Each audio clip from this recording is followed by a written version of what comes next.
Controversy, scandal, mayhem.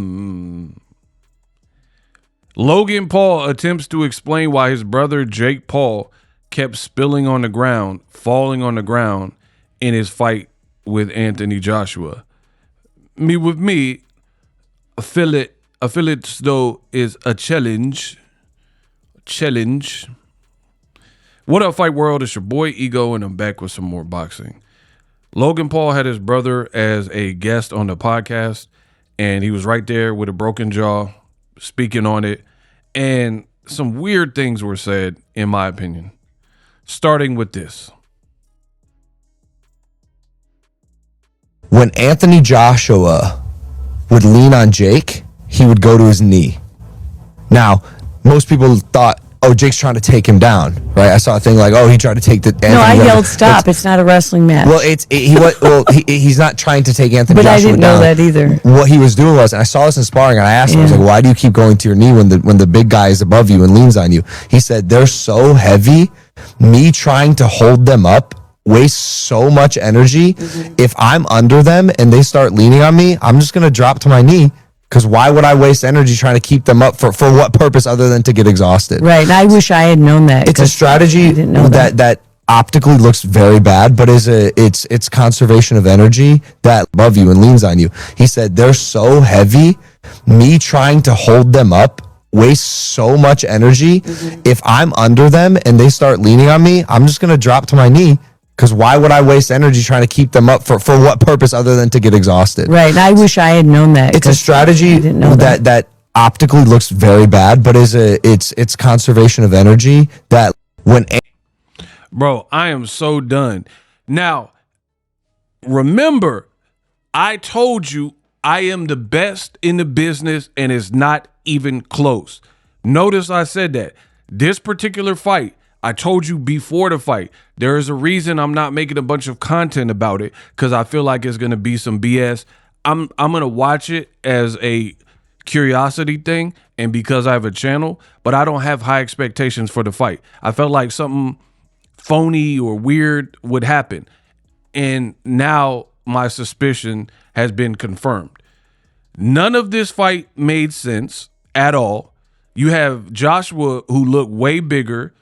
He's way more experienced. He's not like a 60-year-old decrepit Mike Tyson, right? He still has punching power. They say power is the last thing to leave. So nothing was really adding up. So people were saying, oh, it's going to be a fixed rigged fight, blah, blah, blah. And I'm like, we'll just see. I'm going to watch it, see how it play out. And if it looked funny style, then people are going to call the fight out. Like if Joshua all of a sudden looked like he didn't know how to fight. And to be honest, he didn't fight like he normally fights, but in the end, he got it done. But now to hear Logan Paul explain why Jake Paul was diving to the ground, that it makes it look horrible. We are in trouble as a society. Here's why. We live in times where people have podcasts, people have Instagram Live and can go live at the click of a button. And this makes it much worse.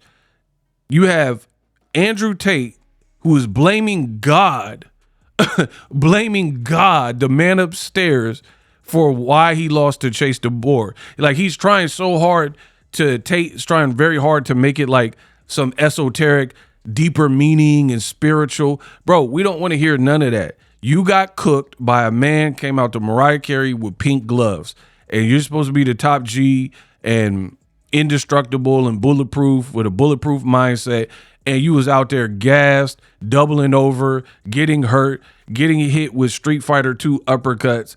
There's nothing you can say motivationally that is going to grow your aura back when you lose to someone like Chase DeMoor, who's not even, like, we're not talking about Usyk or Bivol or Terrence Crawford or something. You didn't lose to someone like that. So no matter how you try to build him up, you got cooked by a YouTuber or whatever, reality person, right? And the more these people talk, the worse it's getting. What do you mean it was a strategy for him to keep diving at Anthony Joshua so he didn't have to support his weight up? So to me, what this proves is you had no intentions of actually beating this person. If your strategy is, hey, he weighed 250 pounds, I can't burn out my energy and hold him up, so I'm just going to keep like trying to shoot the takedown and keep falling to my knee. Also, this fight hurt Jake Paul because if that's your real strategy that your team came up with, you probably need to get a new team, because nowhere in boxing would they tell you, hey, you're in there with a bigger, taller person, so keep taking the knee. First of all, your knee, you can get ligament damage. Remember when Julio Cesar Chavez Jr. was losing every round to Sergio Martinez, and then Martinez fell to the ground kind of weird? He messed up his knee. He was never the same fighter. So you got a broken jaw, but you could have tore ligaments in your knee by having a 260-pound man, fall on top of you because you keep making it sloppy and falling around and spilling about. And even if you don't like rupture something or tear a ligament or whatever, it's not really much better than someone leaning on you. Do you know how much energy you exert by having to be like 220 pounds or whatever, 216, and keep picking yourself back up? Like, I seen a thing, I didn't count myself, but it said there were 12 or 13, maybe 14 times that Jake Paul was on the canvas. Horrible strategy. And Netflix, I don't even see how they would like that. And for me, this generation they're chopped, bro. Jake Paul did all this, and y'all want me to give a bunch of credit. Jake Paul did all this talking about Joshua getting knocked out. You did whatever to sell the fight, but you didn't make good. That doesn't make you look good when you talk crazy and talk spicy, and then you have no intentions of fulfilling that. And then you got the Jake Paul fans and the Andrew Tate fans, because they lost kind of back to back, where they're trying their hardest to turn this into some inspirational story. Like, oh, as long as you try, it doesn't matter. No, Andrew Tate said, what do you call someone who loses? A loser. So Andrew Tate is a loser for that, according to his own words. You know what I mean? You're not going to be able to flip this and turn this into some like Rocky Balboa, Rudy movie. You know, oh, I tried, and you shoot for the stars, you land, or you shoot for the moon, you land in the star. No, y'all claimed y'all was going to win, and then you didn't come close to winning. And you guys, some of the fans of these alpha male fighters, they want me to give a bunch of credit. Like, give Jake Paul his credit. They said he got $90 million. There's a lot of people who would probably stand in front of a moving car and try to dive out the way at the last minute for $90 million. I'm not giving you a bunch of credit because you get paid an exorbitant amount of money to do something foolish. I'm not. Especially, like, I could understand if Jake Paul had a strategy and he was really in there, like, working and trying to win and, like, bop. He move. When it's a black fighter in there who's moving scientifically, or a Cuban fighter moving scientifically as part of an actual strategy to win, y'all race fans in the comment section be like, oh, the N-word is running. But then Jake Paul is literally running for dear life, trying to survive while getting paid buku bucks from Netflix, not really trying to win, closing his eyes and throwing like big overhands occasionally. And then now oh man, the punch missed by a millimeter. He was trying until he got tired, and all these fake narratives. I seen Jake Paul on this interview with his brother's podcast. He said he was winning the fight. It was 2 rounds apiece. You lost every round, bro. How you win the first 2 rounds and you were running and moving? So yeah, I don't give participation trophies for anybody. My thing is this: you can't tell everyone, look at me, I'm a real boxer. It's like Pinocchio. right? You can't tell everybody you're Pinocchio. You can't tell everyone you're a real boy. But then when it comes time to do what real boys do, all of a sudden you're like, oh, I'm just a wooden doll. No, we're not doing that. If Pinocchio is professing to be a real boy, when real boy situations happen, then you got to be that. You can't revert back to doll form. Hey, I'm just a wooden doll. No. And I noticed that's what people are trying to give that grace to Andrew Tate and Jake Paul. Now they're back to influencer boxers. Now they're back to YouTube boxers. They just said we're real fighters, real deal fighters. We're unbeatable. We're going to knock so-and-so out. But then when it doesn't go their way, it's like, oh, but they tried and they did pretty good. You know, Ngannou, he got knocked out in 2 rounds. Ngannou wasn't running for his life. Ngannou, with the power he has and his size, if he decided to run around, it would have been a more dangerous fight. But Ngannou, being a true African warrior, he took the head up fade and he got crushed by Joshua for it. It happens. I think people would have respected Jake Paul more if he did that after the talking. See, the difference too, Ngannou didn't really disrespect Joshua in the buildup. Jake Paul did. So when you have the complexion for the protection, you can be disrespectful and say, oh, 6-7 rounds, I'm gonna knock him out. 6-7, 6-7, I'm gonna destroy him. He send him back to England, blah, blah, blah. And then when your performance is very far from the reality that you said, you were talking about all this affirmation stuff and, oh, it sounds crazy until someone actually does it. It sounds good, but then when you get in there and get your jaw broke, now all of a sudden we're supposed to put the kid gloves on with the commentary and be like, oh no, but Jake Paul, he tried. No, we're not doing that, bro. And here's the thing. Jake Paul convinced people. Joe Budden, Oscar De La Hoya, Tyson Fury, they all said he was going to knock out or beat Anthony Joshua. Drake. So not only did you profess these things before the fight, you had people rocking with you. Aiden Ross, Neon, all these people were betting their money and or picking you to win or beat or knock out Joshua. And then when it doesn't happen and he snaps your jaw in half, right? Now it's like, oh, he landed one punch. Oh, he lasted longer than Ngannou. So is that the crux of the sport? Is that the pinnacle of boxing, to outlast somebody else that got knocked out, but you went more rounds? Like, since when in real boxing, since when has that been a consolation prize where people are happy? Hey, we both got knocked out, but my eyes were open. We both got knocked out, but I went more rounds. Like, who does that? That don't even sound like the talk of a real boxer, right? That's like me fighting Wilder and he knocks me out in round 5. And I'm like, but Dominique Brazil got knocked out in 1 round. What about 1 round?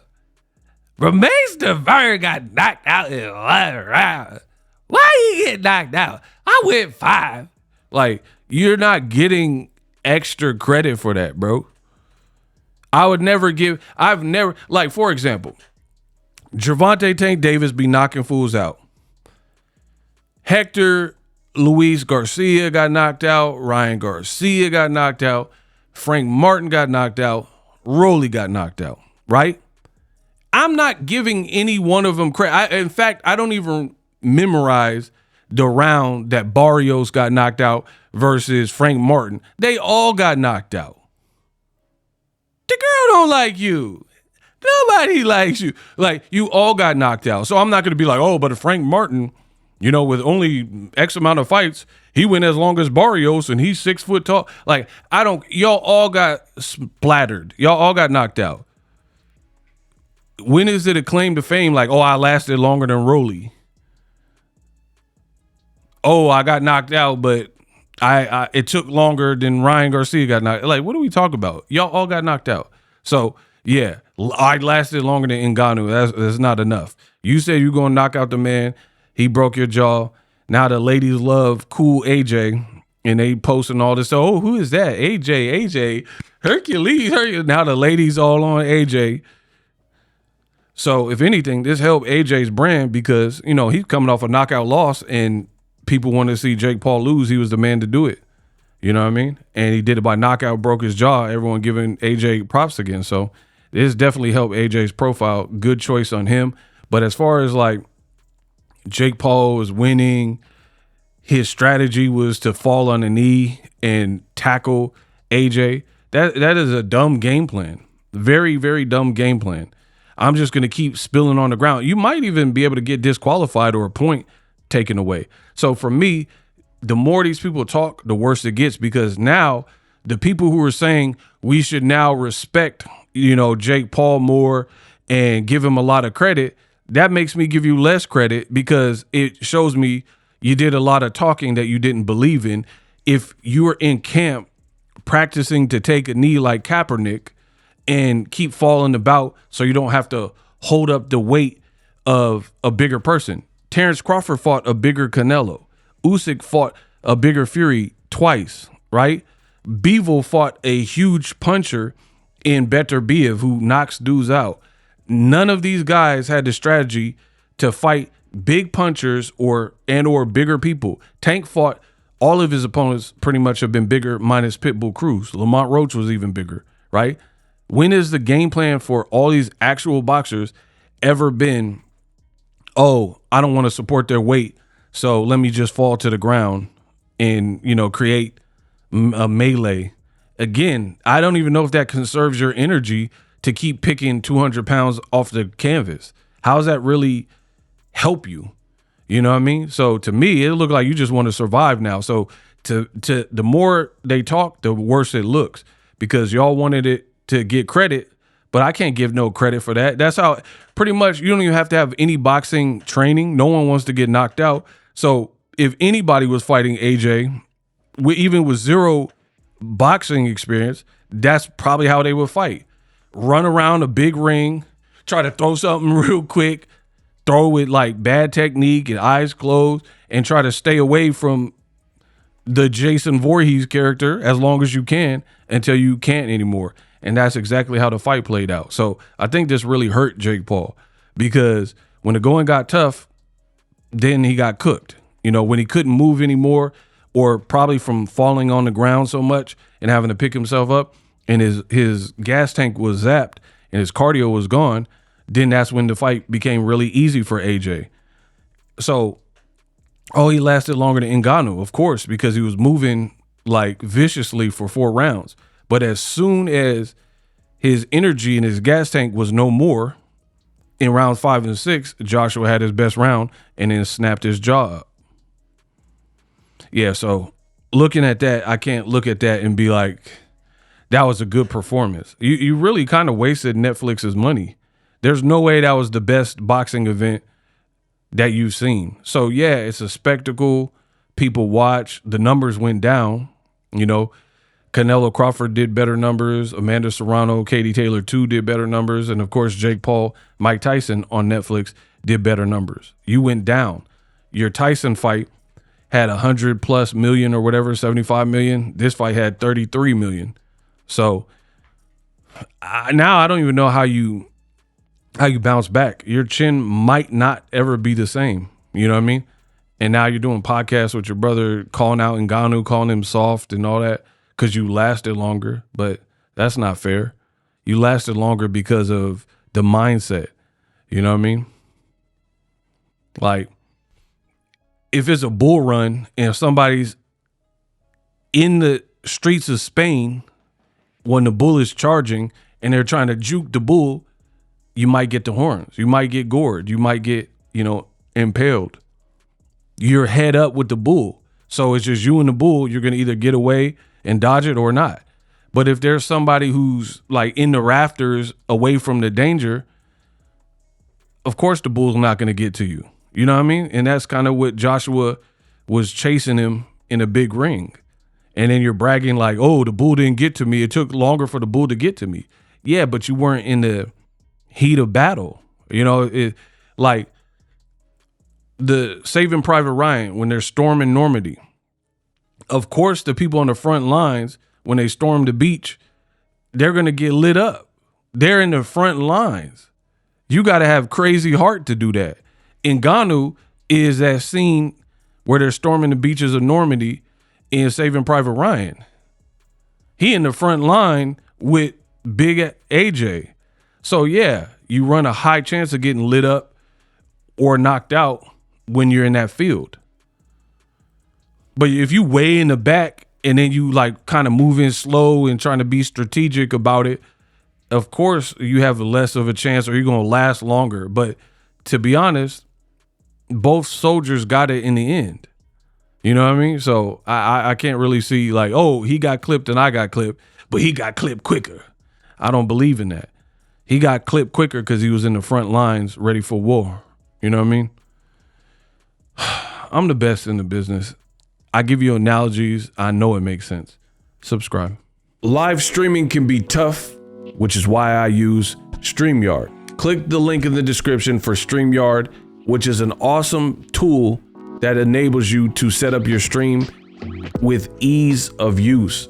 Get great results with live streaming. It's what I use. Stream to social media with ease with StreamYard. Live streaming is here to stay. Engage with your audience using StreamYard. Great way to reach out to your audience and connect. So you need a tool that can do that.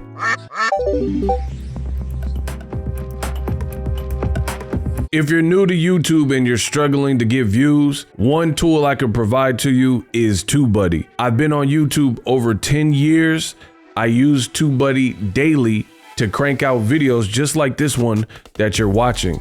Learn how the pros do it with TubeBuddy. YouTube receives a lot of traffic, which also means a lot of creators, a lot of people putting out content. So you need to learn the ropes so you know how to separate yourself, especially if you're new, but even if you're a pro, use TubeBuddy. The link is in the description.